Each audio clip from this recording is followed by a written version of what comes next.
არ ვიცი თქვენთვის აქამდე მithქვამს თუ არა, მაგრამ ზედმეტად უნებისყოფო ადამიანი ვარ. არასდროს გამომდის ჯანსაღი ყვება და არასდროს ყოფილვარ დიეტაზე. თუმცა ეს იმას სულაც არ ნიშნავს, რომ არ მიცდია. ახლაც ამ სტადიაში ვარ და გადავწყვიტე ჩემი ჯანსაღი სადილის იდეა თქვენს გაგიზიაროთ. მე თუ არა, თქვენ მაინც ხომ გამოგადგებათ?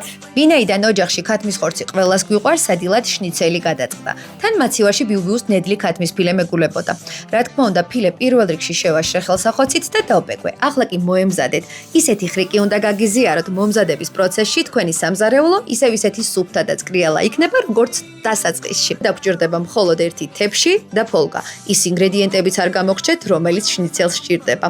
თეფშის მეშვეობით ფოლგას მივეცი ფორმა, მოვათავსე მასზე ფქვილი, კვერცხი და პანკო შეგიძლიათ საფანელითაც ჩაანაცვლოთ. ამოვავლე ქათმის ფილე, მოვათავსე ლანგარზე და გავუშვი ღუმელში სრულიად უცხიმოდ სრულ მზაობამდე. და სამზარეულოც 1 წუთში პირვანდელ სახეს დაუბრუნდა. საღამოს ვახშამიც მზად მაქვს და მარაგებით შევსებულია. რაც ყველაზე მთავარია, მოვასწარი და მოვამზადე ჯანსაღი სალათიც შნიცელისთვის. გამოვიყენე იასამნისფერი კომბოსტო, სტაფილო, სალათის ფოთოლი, მწვანე ხახვი და დრესინგი, რომელსაც დაგიტოვებთ რა თქმა უნდა აღწერაში. უგემრიელესი და ჯანსაღი სადილიც მზად არის.